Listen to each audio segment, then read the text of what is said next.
I would like to welcome everyone and thank everyone for joining our webinar today. I would like to note that this is indeed the second webinar we've invited Rob and Paul to facilitate about artisanal mining. The Bonar Institute believes that artisanal mining represents a topic that is ripe for a multi-stakeholder based leadership approach in order to maximize long-term value in mining. That corresponds directly to the Bonar Institute's definition of purposeful leadership. And Rob and Paul are able to explain why, taking account of the various stakeholders, the community in which the artisanal miners live, the investors, the artisanal miners themselves and their relationships inside the greater mining value chain is a very important topic to discuss. So I'm going to leave it there. And Rob and Paul, I don't know who, it seems like a lot of people are familiar with you. Melanie Smith, welcome. You joined just a few minutes ago. We are delighted to have you here as well. And so Rob and Paul, if you could please proceed. I assume not everyone knows who you are, and we are looking forward to the discussion. Well, thank you very much for organizing this session, John and James. It's really important bringing visibility to this massive, largely invisible sector.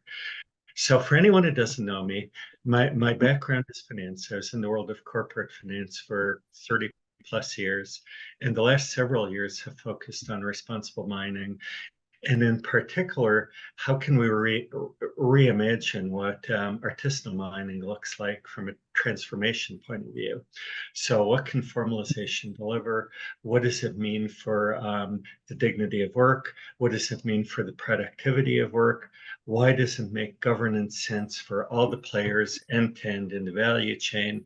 And how can that all come together? So looking forward to a really good conversation with you, with Paul, with any questions that come out, and we'll take it from there. Thank you, John. Paul, any additional input? Hi, John. Look, again, it's a real delight to join the Bonar Institute for the second time, and hopefully you can hear me okay. There's background noise, but I think it's okay.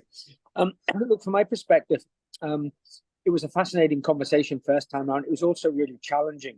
I've rarely done an event where yourself, John, as the convener, asks such difficult questions. So that's given pause for thought, and that's good because this is a complex and challenging area. And just as a footnote, my background is for 30 plus years, I've been trying to essentially through my own businesses, through a 12-year period in the UN, mobilize finance at real scale. That's trillions, not billions, into the sustainability agenda. And I woke up to the artisanal mining area, I guess about 5 or 6 years ago, in the context of my work in the Sahel, which is sub-Saharan Africa, the countries from Senegal to Djibouti, the 11 countries. And it was a shock in terms of the level of wealth created in gold, but in other minerals as well. The paucity of the value left behind when those minerals are exported, and the desperate social conditions and environmental conditions in which the miners, but also their dependents, live. It's not all of them, but Rob quite often quotes the figures: 45 million in 80 countries. That's 220 million dependents, somewhere in the region of 6% of humanity, of which a chunk don't see value. They live in environmental deprivation, and it's really galling. So how do we address those issues?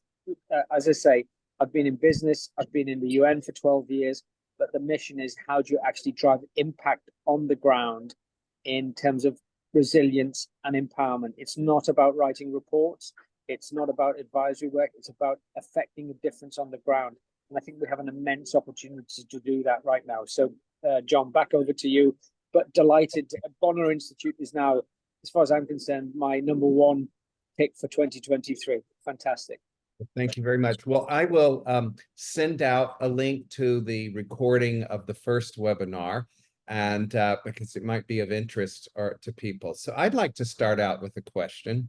And this applies not only to artisanal mining, but so let's say that I'm on the board of a company. I'm on the fiduciary board, not the advisory board. I have the duty of care, duty of loyalty, and duty of good faith, and I believe, on the advice of legal counsel and my accountants and my investors, that part of my fiduciary duties is to maximize the value of the shareholders' investments. And I am presented with two investment opportunities in mining companies. And mining company number one says, we rely on artisanal mining and to create value. We leverage artisanal mining to lower our costs and increase our efficiencies and increase speed from extraction of minerals to the ultimate marketplace and maximize value. And mining company number two says, we are a more socially responsible mining company, and we believe that in order to maximize long-term investor returns, we want to give back to the community in which the artisanal miners work. We want to improve social conditions. We want to get involved with the local governments of those countries or counties, cities, however those places are organized, improve their lives, because we believe that is going to maximize long-term value. I believe one of the assumptions would be for mining company number two is that the rate of return in the short term would be lower for mining company number one, but maybe not. So Rob and Paul, if I'm an investor and I have $500 million to invest, where should I invest my money? Rob, should I jump in with the fiduciary side and the investment side, and then over to you in terms of reality? Is that okay? So That's a plan. Yeah, John, great question, and it goes to the heart of it. Yes. The bottom line is this, which is, depending upon the jurisdiction you're in, it's the interpretation of fiduciary law.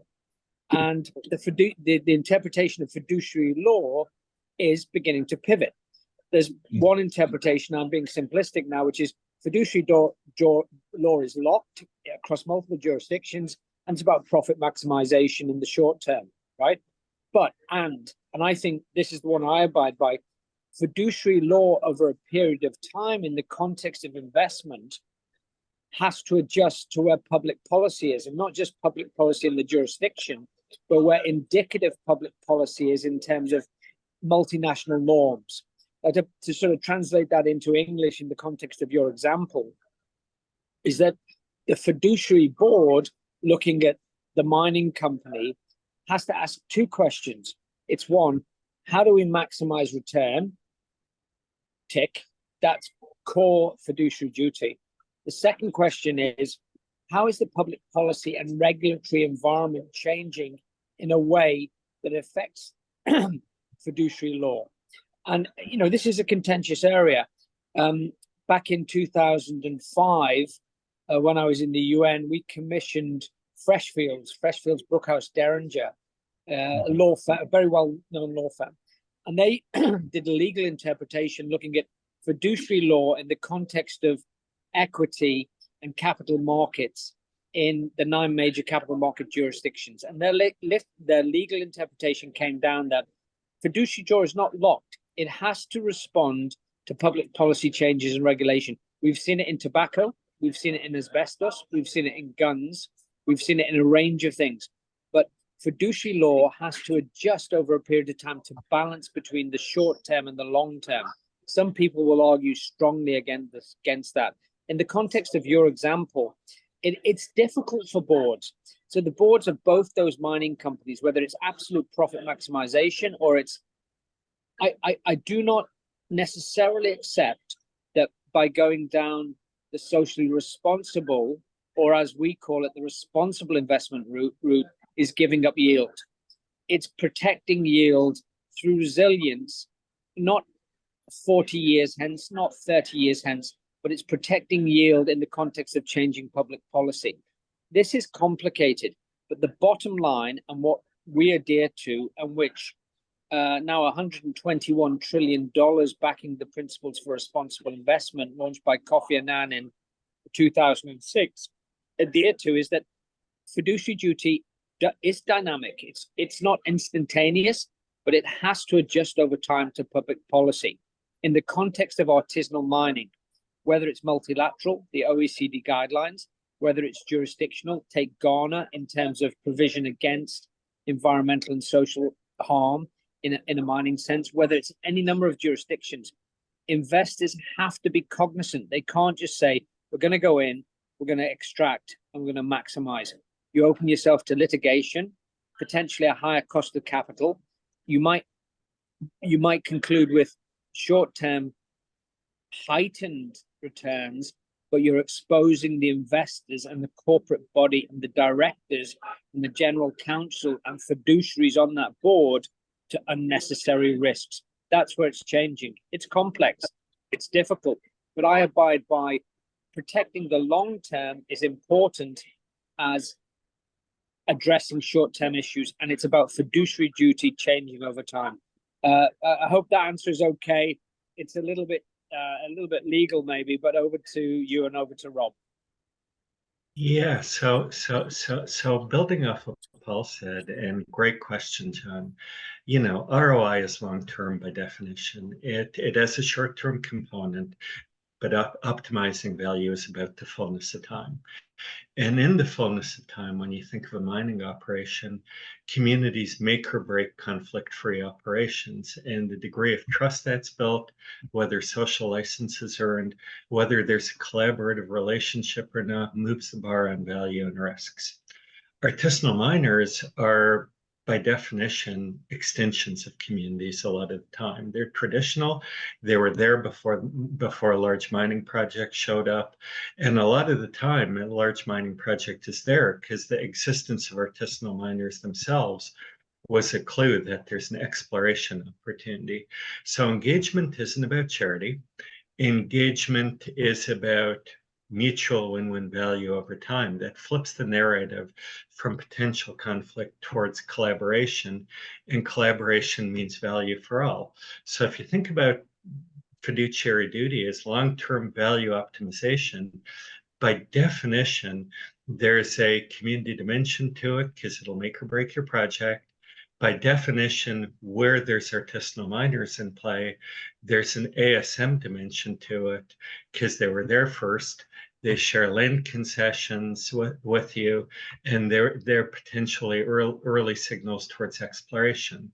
So building collaborative partnerships positions you to do good productive work in the long run where everyone gains.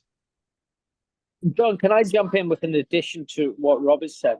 I mean, look, Rob will recall the conversation a few days back with, fairly serious financial stroke impact investor, who's been around the block. And, the conversation boiled down to this.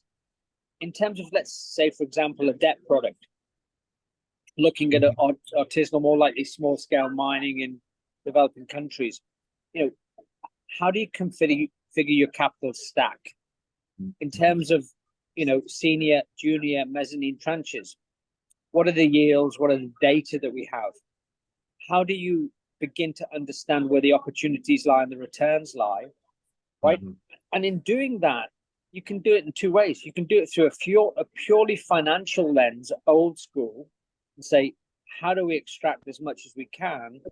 Or you do it in the context of, wait a minute, the issues are changing here, that within the capital stack, there are different liabilities building up because of, connectivity. Nothing can be hidden anymore. Egregious practices can't be hidden anymore. Investors have to protect themselves. And I think, from high multilateral policy through national regulation in terms of ASM mining to how an investor creates, delivers, deploys the capital stack in the way that is protected. These are the complex and critical issues. you cannot operate on the old operating model of we can do it, we can maximize return, that's fine, and we'll get away with it. You have to take the new factors into consideration. So I'm curious. I want to make sure I'm not interrupting anyone. So a question I have is, when you are seeking capital from investors for your business, do your investors come to you because of your values regarding artisanal mining? Is that part of your brand? Is that part of your value proposition?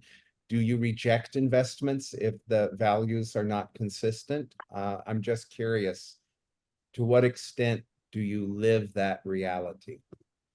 Rob, should I go? Rob, you go first. Sure. So there's value and there's values, and they both matter. Because at the end of the day, ground level impact, moving the bar on dignity, moving the bar on human rights, moving the bar on sustainable development, that's table stakes. And that's core to our purpose, and we're going to drive that full stop. And we'll work with investors where that makes sense both to us and to the investors. But in that context, there's value. And you think about equipping artisanal miners, training them, shifting towards good practices, eliminating potentially predatory intermediates. You're going to multiply their productivity 2x, 3x more. So what does multiplying their productivity by 3x or 5x mean? Well, it's value. So you're combining both value and values. That's the conversation we have with investors. And by definition, there needs to be alignment on what that looks like for us to be able to go forward, because we're not going to compromise on either side. Paul? So, Paul, Yeah, and look, yeah, sure. To add to that, and maybe speaking rather bluntly in realpolitik, you're always going to have a percentage of investors who say, that's the value, in we go, extract it, forget all these factors, maximize return, thank you very much, bank it in Switzerland or the sorry, are you still there? Yeah. Bank it in Switzerland or the British Virgin Islands, or where some offshore jurisdiction, they'll always exist. I think cognizant and forward-thinking investors are understanding that the way you invest is now under a bigger microscope or lens or telescope than you've ever considered. And that's a real concern. So it comes back to your original question, John, in terms of, I think we're seeing a fragmentation in terms of the investment chain, where people understand that when they make an investment, they have to begin to package around that investment broader considerations than simply profit maximization. That is happening. We see it in action. And look, it's not the majority, it's still the minority, but there is such potential litigative exposure, regulatory exposure, reputational exposure, that dynamic is beginning to change. And I'm not looking through rose-colored spectacles. The reality is that there's still the wild west of capitalism, where people just want to extract and that's it. But I think the fundamental piece is that convergence of connectivity. You can't hide, you will be found out. There needs to be more consideration around investment over broader issues, and that's simply happening in the marketplace. There's manifold examples where people are investing for simply extractive reasons, whether they're really big, whether it's the commodity players, whether it's Cargill, or it's Archer Daniels, or it's Trafigura. We're seeing huge amounts of litigation or reputational issues pass through because they're investing for extractive reasons. All of the above are also considering the broader ESG concept, but we're at a point of change, and that's the important thing. You can no longer invest, extract, and hide. That's the issue. May I jump in with a question? Because I understand the theoretical discussion here, right? The key I question. don't think. Wait a minute. I don't think it's theoretical. We're seeing. No, this no, on the let ground. me finish. Please let me No, finish. I'll my let you point. finish, but it's not theoretical. We're not academics. We're real Right, investors. I was coming to that point, right? So because I know that the artisanal mining sector is a high risk mining sector, right? So it's already challenging to kind of win investors for mining projects, and going down even to the artisanal level makes it even more challenging to find investors to fund your project. So the question becomes even more difficult to answer, to what extent you can allow yourself the benefit or the luxury to be more selective by establishing additional hurdles to the hurdles which are existing already. Well, So I don't necessarily. Yeah, yeah. I don't think we're necessarily talking about pure artisanal at an individual basis. That is that economics of scale.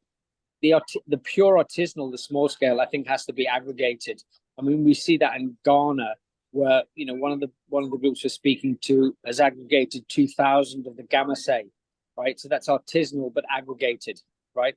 I think I understand that, and I think it's important just to make this clarification, because we're kind of somehow defining, okay, what are we talking about? Are we talking about artisanal miners, or are we talking about something which is already meaningfully bigger than the level which people might be guided? But I think without being obnoxious, I think I just answered your question, which was it's artisanal aggregated or small and medium, right?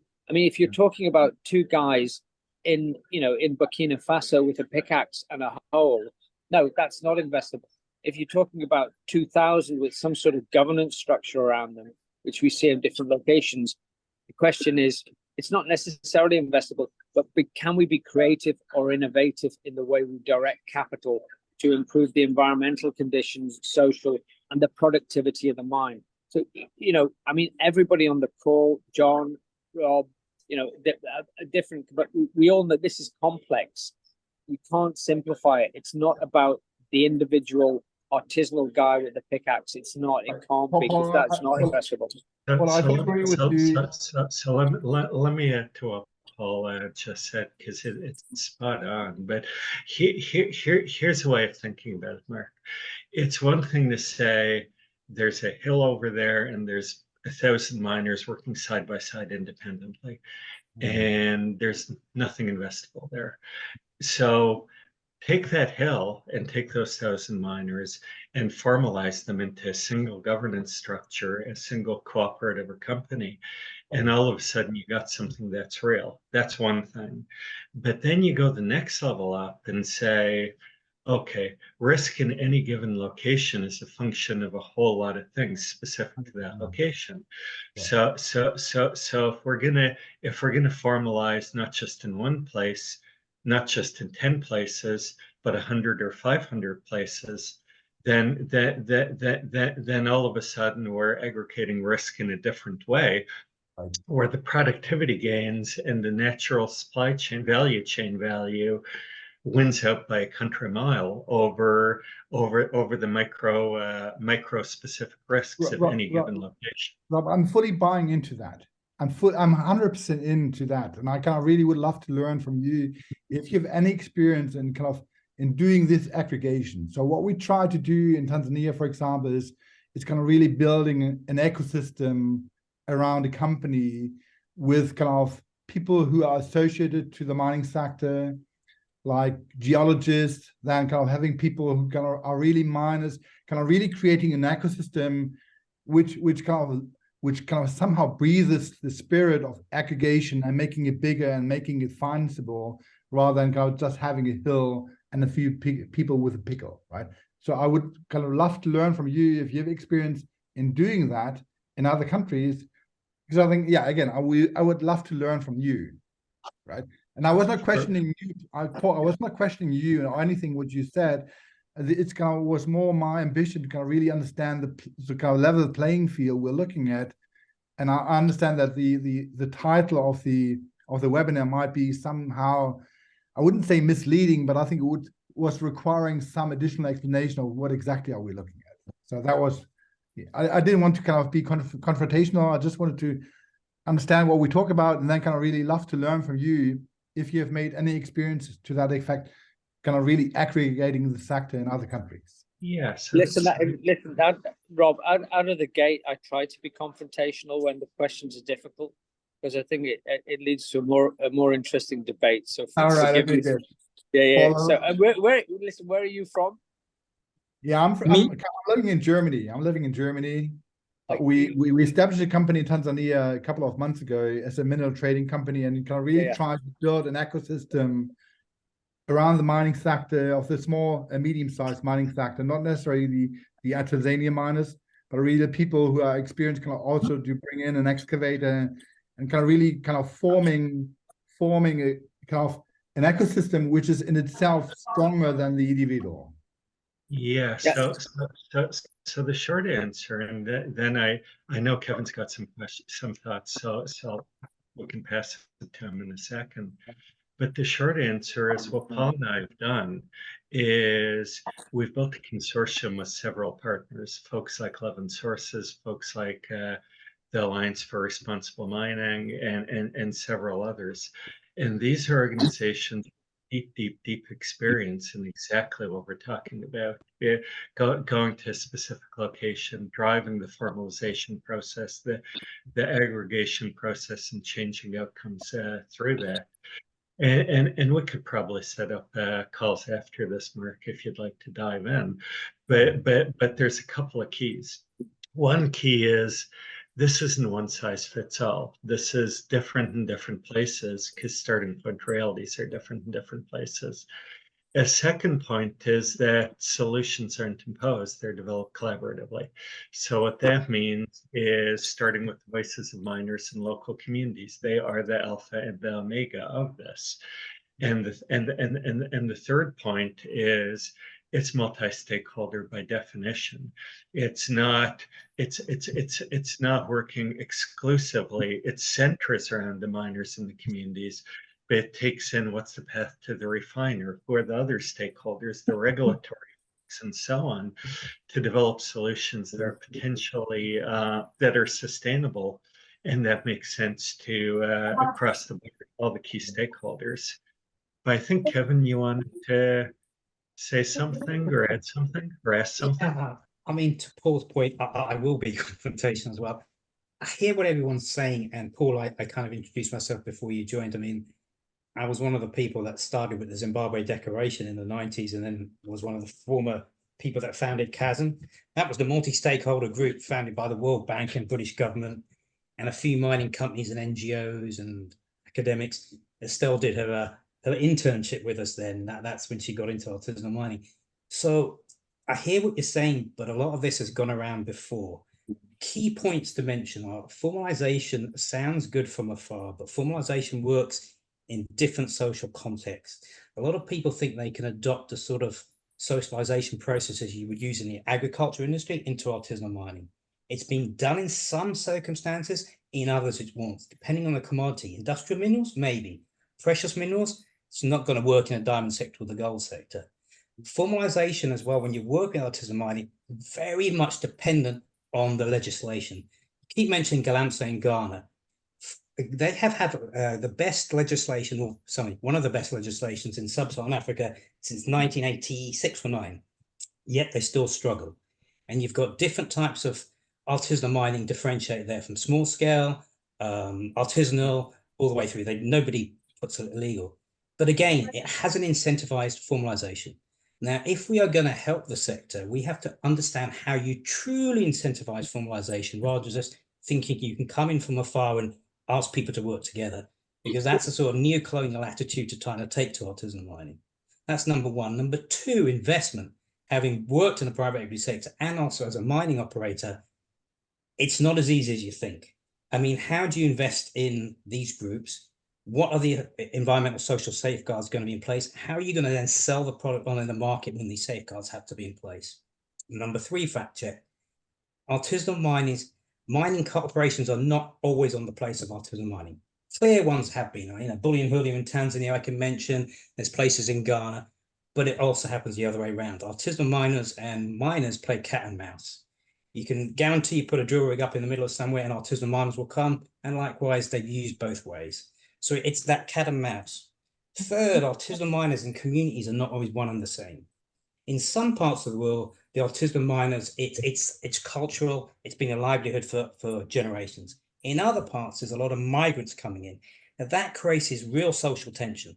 And again, the government doesn't want to encourage this, no to local people.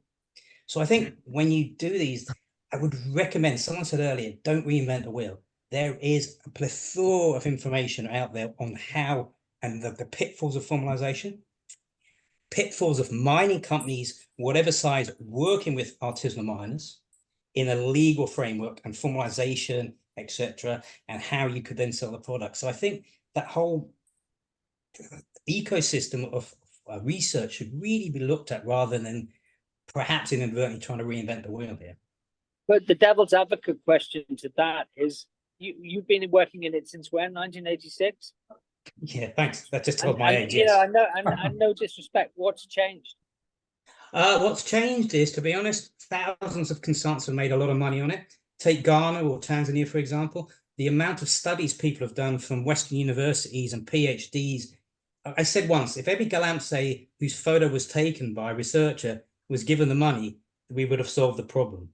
So I think what's changed is not a lot, and that's the old people that used to work together. We lament about this. There you go. We're asking different questions. Well, hold on, Paul. I think you should let other people finish as well. What has changed is the large-scale mining sector's come to the table. For a long time, my groups in the large-scale mining company, ICMM, and the whole of the investor community wouldn't touch artisanal mining. What's changed is the large-scale mining realizes, from a security, from a community, from a various points of view, health and safety, there's a need to engage better because this problem is not going to suddenly disappear. It's got to be worked at together. Governments, Paul, for a long time wouldn't touch this. When we were trying to formulate chasm and get governments to talk, the word mining was dirty. Irrespective of all the social, environmental issues faced in mining, the World Bank, the British government wouldn't touch it for a long time. You know, until sort of Leonardo DiCaprio did Blood Diamond. People wouldn't touch it. So it's taken a long time to bring some of those groups to the table that could make a difference. Otherwise, it was governments going to the World Bank. It was individuals. It couldn't happen. So I would say things have changed, but on a very slow pace. I mean, there seems to be an inference that we're sort of floating in from 100,000 feet with sort of repeating academic studies. So, I mean, I find that a little bit difficult in terms of, we're not daft. It hasn't changed since 86 in your own words. So, and look, large scale mining, to be honest, I mean, you know, if you, let me give it a footnote, right? So a few months back, we're sitting in one of the big legal firms in London, and someone from the, you know, the World Gold Council is demonizing artisanal miners as the scourge and the problem that everybody has to deal with. And I found it quite offensive in terms of large-scale mining with the power and with the access and with the government access to be rolling out something which belonged to the 1980s. So again, you know, not. I think, Paul, that's where the difference is. A lot of mining companies have made mistakes. They've gone down the security route and make no mistakes. Large-scale mining, some have done it.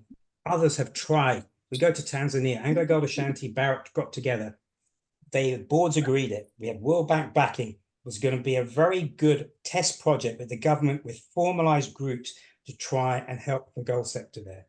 The problem, Paul, is a lot of people from afar, just as you see, treat artisanal mining as homogeneous. There are those that need help. But there is a growing sector, and especially when commodity prices rise, that are highly illegalized, criminalized, and got corruption going all the way to the top levels of government. Now, that element we've got to be careful of, because you try and do an intervention, no matter how well intent, you could be helping criminals and that chain. So no, there isn't demonization. The other thing I'd say, Paul, is when you're on a mine site and you see the level of violence some of the illegal groups have, and I've been there when I've had gunshots over my head where, you know, I won't go into it, but there's extreme violence with some of these groups, and that's why you can't treat them as one group. There's the illegals who will always be illegal. And then there's the artisanals who we've got to try and help. Let me trade it back to you. So I've worked in Brazil for the past 30 years. So fast forward that in terms of working with the Brazilian Federal Police forensic unit in terms of the gold assay and illegal mining in August. Okay, so they have 58,000 satellite alerts for illegal mining, and it's not just gold across the board. And I'm sure you know all about this. There's a number in terms of para-state. There's 2 or 3 cities, and illegal gold mining took off in 2013. There's certain cities that the federal police will not go to simply because of the level of violence, and it's not indiscriminate. It's organized, it's gang-based, it's Bulgarian gangs, it's Ecuadorian, it's regular US investors, and I'm sure you know all of this. So the scale of the problem in terms of what you've just described, we understand, right? And you've got a federal police force which has said, we don't have the resources to deal with this. We've got the best satellite technology possibly available. One of the key officers has just been embedded in Interpol because they think the Brazilians are doing a really good job. Yeah, so I accept everything that you've said, but all we're trying to do is not through theoretical, but on the ground experience and dealing with various players is bring a new dynamic to it. So what's wrong with that? And this idea, it's all very special. We know the answers. We've been on the ground. There's nothing changed since 86. I don't think, Paul, That's what I have a problem with. We need to bring new people in. We need to bring new people in. We need new ideas. It's not, I think you're being a bit defensive there, Paul. It's not that. It's to say, no, I'm not being defensive. I'm not being defensive. I'm being aggressive. I'm challenging you. I'm not being defensive. Okay. Well, what I would say is learn from the mistakes we've made. Let me jump in. People. Yeah, I'll shut up. Let me jump in because Kevin, I know you. I know you. I know you have a lot of background and a lot of expertise, and I respect that. I think there's a couple of realities here. Number one, this isn't one size fits all. It starts with different communities and with miners, which is kind of what I was trying to say before. Number two, illegal and artisanal, like you've said, are 2 different things. They're conflated, but they're different. And what we're talking about here is artisanal.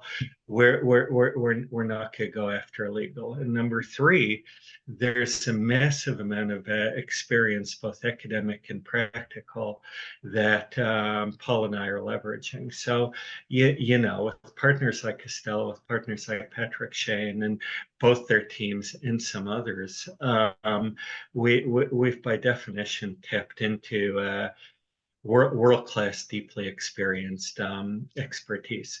So everything you've said is a given. Now, having said that, what's changed? And I'll give you my view of that world. So few things have changed from 20 or 30 years ago compared to today. That's going to now enable this work where 30 years ago would have been much less practical. Now, number one is there's a different degree of transparency. So, bad things happen, it ends up on Facebook or some other social media. Artisanal miners get killed in some land concession that's Barrick related in Tanzania. It ends up in an Ontario court today. That likely wouldn't have happened. It likely wouldn't have happened 30 years ago. That's all thing number one. Thing number two is critical minerals. So 30 years ago, there wasn't this imperative to go 3, 4, 5, 6-fold the production of cobalt, copper, lithium, and so on, which is now absolutely essential because we're not going to hit the energy transition without it. So ASM's not all of that puzzle. ASM's the minority of that puzzle, but ASM is a piece that can add massive volume against those gaps in that puzzle. And actually, I just this morning shared a paper I'd written online about it, about exactly that. A third thing is investor awareness is in a different place where it used to be. So today's conversation, which and I think we all know, because there's a direct fiduciary duty link, a direct value link here. Conversations center around what's engagement all about, what's social license all about? What's the likelihood of conflict? What are the different risks around all of that? And how do you deal with all of that? And so 30 years ago, you could take, you didn't have to talk in relative terms nearly as much. Today, it's understood you gotta talk. And if you try to take something, you're going to be hit aside the head a lot of the time. So fundamentally, those things create a new game compared to decades ago as far as change. And maybe the very last thing I'd agree, and it's really building off the shoulders of many experts, you included, that this isn't charity. This is business. And professionalizing artisanal mining, you got to leave something that's sustainable long-term business value on the table, not just write a check, build a church, walk away, because that doesn't leave a whole lot in the long run. So I think that fourth one kind of brings together all three and brings together a lot of the history we've gone with. But everything you've said, and we fully get it and fully living by it. But John, not sure what next question is or next subtopic. Well, I don't have to ask all the questions. I love it when other people ask questions because people in this call are experienced in mining in ways I am not. Although I'm very interested in the topic, as you know from the previous webinar. I'm particularly interested from a board of directors perspective when you're representing investors or you're on the board of a mining company, and how do you make these decisions? And so, certainly in the United States, there does seem to be pressure or backlash against a multi-stakeholder perspective. I do want to note you'll frequently hear the economist, I've forgotten the gentleman's name who wrote the famous New York Times article, that the purpose of business is to maximize shareholder profits. But he was misinterpreted because in fact, he said that you can do that because the legal and regulatory system addresses all of the stakeholder perspectives. All stakeholders are represented in that system. But in fact, we have the counter arguments by some board members, Deborah Madonic, who wrote the book, The Governance Revolution, Midanek. And she traced the history of corporate governance back to the founding of the Dutch East India Company, which really created corporate governance as a formal body of law. And because they had to create the duty of loyalty and the duty of care because some of the board members were entering competing businesses. So I'm keenly interested from a board perspective, reconciling profit and the multi-stakeholder perspective. So I'm curious, Salisu, or Melanie, we've not heard from you in our call today. Do you have any questions or points? Yeah, I have question that I would like to Yes. ask here. Yes, please. So thank you for organizing this. This Yes. is what I should just say firstly. I am from Nigeria and I am a student with an interest on artisanal mining because I'm studying geology from Yes. from Bayero University, Kano, and I am a final year student.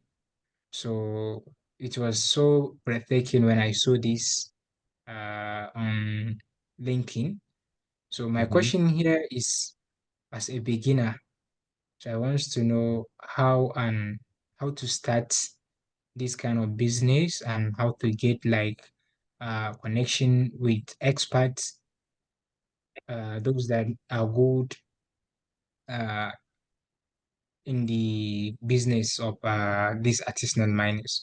So this is my question. Oh, is there an article or like maybe a slide that you can share with me so as to know where I should start it? So thank you so much for organizing this. Thank you once again. Thanks, Elisa. And there's both lots of experts and very few truly real deal experts. But depending exactly what you're looking for, absolutely there are. And maybe if you email me offline, I can and tell me what you're looking for, I can connect you. And we have some of them on this call. Like there's Kevin a couple of screen boxes away, and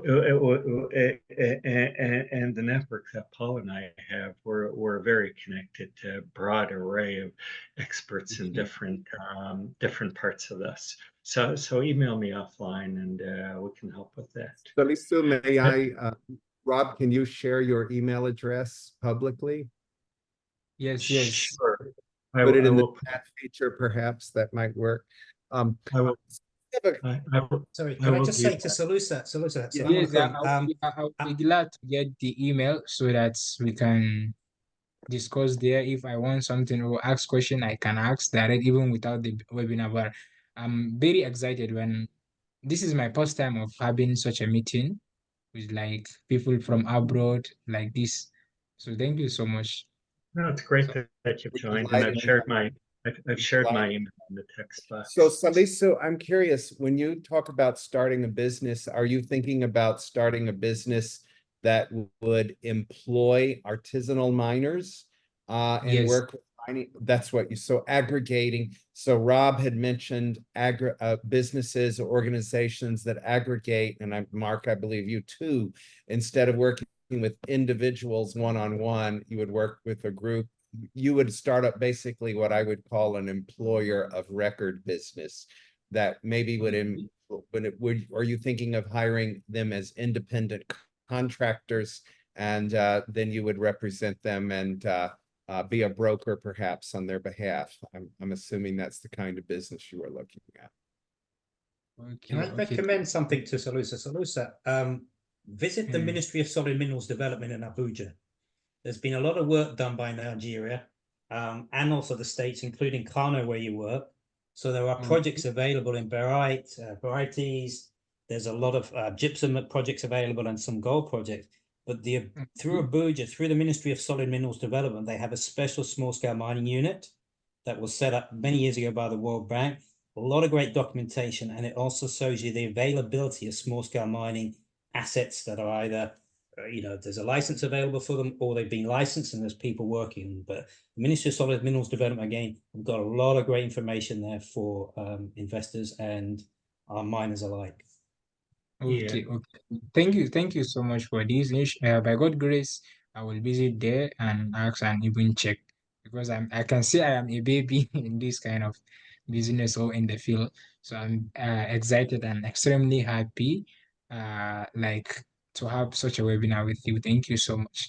But I have many more questions to ask, but due to the time factor, or maybe I don't even know the durations of this webinar. I had to ask it.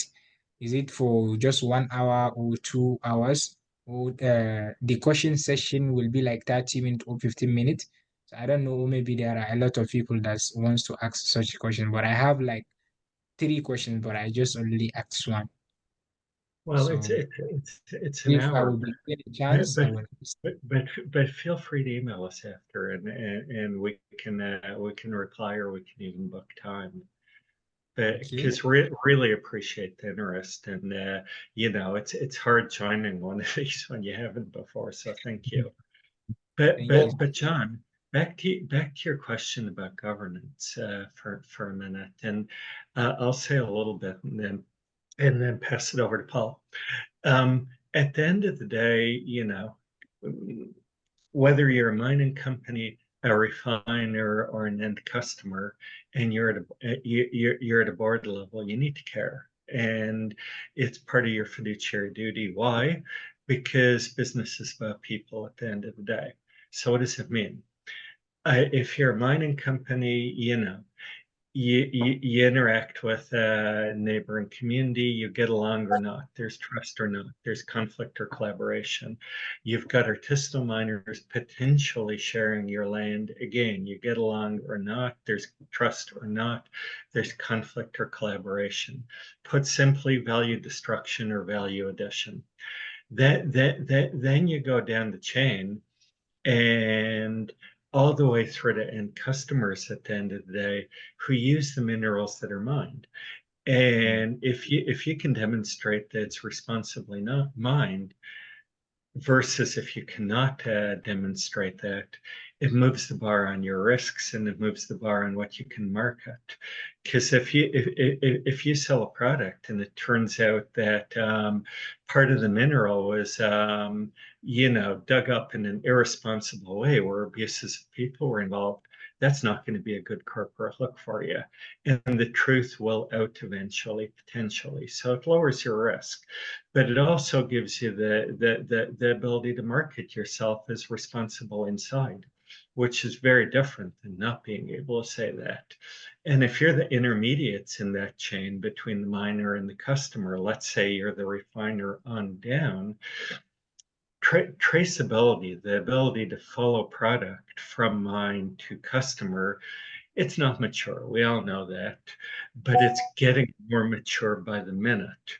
And as that maturation occurs, the ability to have those disciplines, the ability to tie into being able to confirm the provenance of your product and whether or not it followed appropriate social and environmental standards, gives you a business advantage or a disadvantage if you can't do it. So all through the chain, there's competitive advantage implications that boards fundamentally need to care about for different reasons at different steps. But having said that, I'll pass it over to Paul and get his thoughts on it. Okay. So thank you so much. I think you're muted, Paul. Sorry, Rob. I think you covered, if not all of the ground, the vast majority of it from a governance standpoint. I mean, it just goes to the heart of everything. I mean, I guess talking about governance in the context of just a really pure artisanal mining operation is a bit of a leap. But it boils down to how people work together, right? At whatever level. And I think that's key. As you go up the chain, I think the bigger questions are for the governance models of the large multinational or regional or national mining companies in terms of how they interact with the chain. And I think that, a refresh, a reboot of governance there are some people who are forward-looking and visionary, but that governance question of how do we deal with the chain, there's far too much demonization of artisanal miners. And, it all boils down to, I guess, in some ways, land tenure. If you're a big multinational player coming in with government relations, it seems to be the case that land tenure is not always a problem. Whereas, indigenous and artisanal populations have maybe mined there for decades, centuries, millennia, and land tenure is a problem. So that is a governance question at the systemic level and the corporate level. And for me, that's a fundamental. And I think that's a huge thing. And look, anyone on the call who can address that, it'd be good to hear. But that's a huge thing in terms of getting the governance right so that at the multinational, the regional and the national, that there's a healthy relation between ASM and the rest of the chain. Rob, I don't know if you agree, but that's my feeling. 100% yes. And maybe an interesting add, just while I was thinking while you were talking, there's also the work right now, something called the UN Mining 2030 Investor Commission. And that investor commission, there's multiple standards around what responsible mining looks like today. And they tend to be optional, and there isn't a singular investor perspective about it. So loosey-goosey, some follow better or more than others. So the intent of having a very robust, very universal standard that investors buy into, expect and demand, is followed and applies to both large scale and in differentiated ways to artisanal mining is another really important in a way governance aspect, because it's all about following expectations around best practices and aligning investor perspectives on value and alpha with all the way through to ground level perspectives, which at the end of the day, where that value and alpha is bred from. So I have a question, final question. I know we're over time, but I'm curious. I know some people investing in mining, and they believe that artificial intelligence paired with a robot that is very agile can change the value proposition of artisanal mining and the value chain. I'm curious if you have any thoughts about the use of AI independently of robotics or AI fused with robotics. Is there any, should we think about it at all? Does it matter? Or it's something we can ignore in the context of artisanal mining? Well, okay, I was going to change the world, but you're also a little bit above my pay grade with the question. What I do know for sure is AI will play a role. It'll play a role in exploration.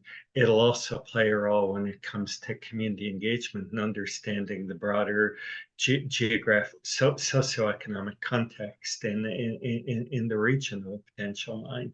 So very important. What does that look like? Well, way beyond what I understand. Let me add a rather Neanderthal sort of end element to that, and it's purposefully provocative, but no artificial intelligence driven robot or system will survive a raging mob that A, is unemployed and doesn't have value left behind in the community. It just won't happen in a lot of the least developed countries. And I mean, you know, as I say, I'm being intentionally provocative, but unless you deal with in an artisanal and small mining sense, the social dynamic and the inability for the larger system to leave value behind and build resilient and empowered communities, you know, you can be as forward-looking and innovative and technological as you want, but if your social context is unstable, and if you prefer to do business without watchtowers and machine guns, get the local governance and the local social context right first, and that is not easy. And then you could perhaps introduce AI or robots. You get it the other way around, and you're just looking for trouble and liability. So look, it's a little bit of a provocative devil's advocate answer, but I think, you know, we're at that point in terms of the levels of inequality and deprivation that you can't just assume we can float in a technology solution and the unemployed masses in the Sahel will accept that. Well, we have reached we're over time, so I'd like to thank all of you, everyone, for participating today.